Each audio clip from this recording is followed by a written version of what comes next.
Hey guys, welcome in May 2nd edition of the LowDown, presented by Lehman's Hardware, an old-time general store. I'm Bruce Hooley for PressProsMagazine.com, and we finally have some nice weather, and we're going to be out and about tonight covering baseball and softball. Check the pages of PressProsMagazine.com for the best photos and the best narrative writing. All right, we're going to get to the NFL draft in a second. Baker Mayfield is still a Brown, but first I got to remind you, May is here. That means we recycled the drawing for our $50 monthly Lehman's gift card. And you can shop online right now at Lehman's, 365, 24/7, LEHMANS.com, and get 10% off when you use the promo code PressPros10, PressPros10, and you can enter the contest for that Lehman's gift card when you send me an email to PressProsContest@gmail.com, PressProsContest@gmail.com. All right, NFL draft wraps up.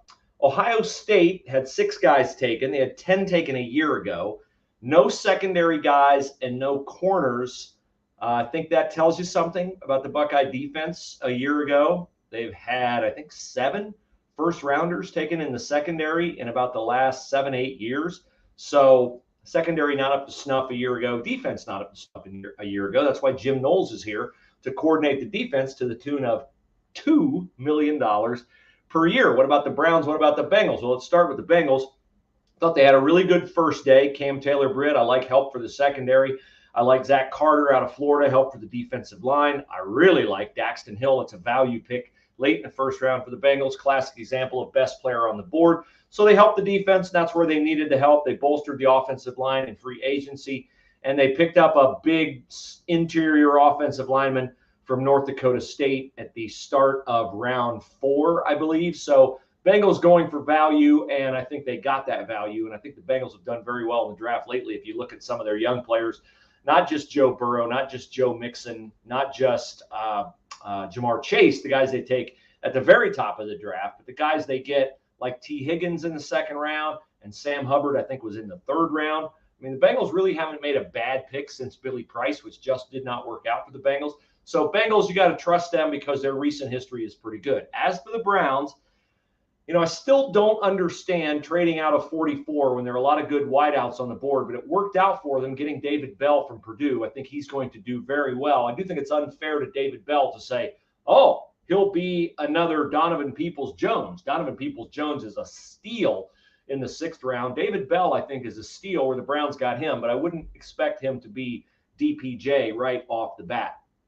As for the rest of the Browns draft, I mean, it kind of takes a back seat because Baker Mayfield is still a Brown. And that story is going to loom over the Cleveland Browns until they figure out a way to get rid of Baker Mayfield. I think they're holding out, hoping somebody will put some kind of a pick value on him or will value him enough to pay some, most, or all of his salary. The latter is not going to happen. Nobody's going to pay all of Baker's $18.9 million salary. Browns will be lucky if they get somebody to pick up half of it. Now they're pretty much in a situation where they have to wait for somebody to get really desperate with a training camp injury because Nick Foles is out there on the market. I mean, Nick Foles got cut by the Bears, but if you need a quarterback, like what's the risk of bringing Nick Foles in? Certainly not as much as bringing Baker Mayfield in. Nick Foles knows how to be a backup, and he knows how to be a starter, and Baker hurt himself with a lot of those snarky Baker-type comments on the podcast he did with the rapper about a month ago. So the deal with the Carolina Panthers fell through. Are the Lions interested? Are the Seahawks interested? We don't know. We're just going to have to wait and see. I know this. Something's wrong with the Ohio State baseball team. Man, they got clubbed again, swept by Rutgers over the weekend. Rutgers hit 7 home runs on Sunday. 7. So your next question, of course, is, well, how many guys got brushed back? Or how many guys got knocked down? Or how many guys got hit? And the answer is 0. 0? I mean, I know we're supposed to play nice and everything, but, man, you're hanging over the plate like that. One dude from Rutgers hit 5 home runs in the last 2 days of the series. Somebody's got to have a seat. Somebody's got to have a dirty uniform if that happens. It did not happen, and the Buckeyes are fading fast. They are way down toward the bottom in the Big Ten.